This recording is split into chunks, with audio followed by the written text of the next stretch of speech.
जयंत पाटील म्हणाले, चांगला नट तरी घ्यायचा. मुख्यमंत्री म्हणाले, तुमच्यापेक्षा गोविंदा चांगलाच नट. अभिनेता गोविंदा याने शिवसेनेच्या शिंदे गटात प्रवेश केल्यानंतर त्याच्यावर पहिला राजकीय वार राष्ट्रवादीतून करण्यात आला. गोविंदाचे पिक्चर आता चालत नाहीत, एखादा चालणारा नट तरी शिंदेने घ्यायला हवा होता, असा टोला राष्ट्रवादी शरद पवार गटाचे प्रदेशाध्यक्ष जयंत पाटील यांनी लगावला आहे. त्यानंतर मुख्यमंत्र्यांनी त्याला जशास तसं उत्तर दिलेलं असून गोविंदा हा तुमच्यापेक्षा चांगला नट असल्याचं ते म्हणाले. गोविंदाचे पिक्चर आता चालत नाही, त्याचा शेवटचा पिक्चर फ्लॉप गेला, त्यामुळे हे आता नवीन काहीतरी आहे असं म्हणत एखादा चालणारा नट तरी घ्यायला हवा होता, असा टोला जयंत पाटील यांनी मुख्यमंत्री एकनाथ शिंदे यांनी लगावला.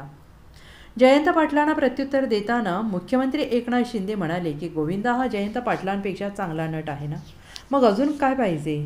शिवसेना ठाकरे गटाने वायव्य मुंबईतून अमोल कीर्तिकर यांच्या नावाची घोषणा केली, त्यामुळे त्यांच्या विरोधात शिवसेना शिंदे गटाचा उमेदवार कोण याकडे सगळ्यांचं लक्ष होतं. शिंदे गटाचे नेते गजानन कीर्तिकर यांचे वय पाहता त्यांनी निवडणूक लढवण्यास नकार दिल्याची माहिती आहे. अमोल कीर्तिकर यांच्या विरोधात एखाद्या लोकप्रिय चेहऱ्याच्या शोधात महायुती होती, त्यासाठी आधी माधुरी दीक्षित आणि नाना पाटेकर यांनाही विचारण्यात आल्याची माहिती आहे. त्या दोघांनीही नकार दिल्यानंतर एकनाथ शिंदे यांनी गोविंदाला गळ घातल्याची माहिती सूत्रांनी दिलेली आहे. त्यामुळे गोविंदाला आता पक्षप्रवेश केल्यानंतर त्याला वायव्य मुंबईतून तिकीट मिळणार हे स्पष्ट झालंय. पिक्चर आता चालत नाही, त्यांचा शेवटचा पिक्चर फ्लॉप गेल्यानंतर काहीतरी पाहिजे, चालणारा नेता, चालणारा नट तरी घ्या म्हणा. कोणी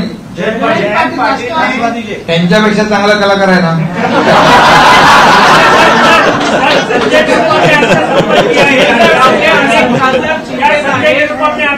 अरे बाबा, कलावंत आहे, कलाकार, त्याचा कधी अपमान करू नये. कसं आहे, माणसाचे दिवस कधी फिरतात ते माहीत पडत नाही, त्यामुळे आपण 360 डिग्री विचार करायचा असतो. आणि कलाकार हा कलाकार असतो. एका कलाकाराचा अपमान म्हणजे अख्ख्या सिनेसृष्टी इंडस्ट्रीचा अपमान आहे. त्यामुळे जे बोलले त्यांना त्याला भुगतान करावं लागेल.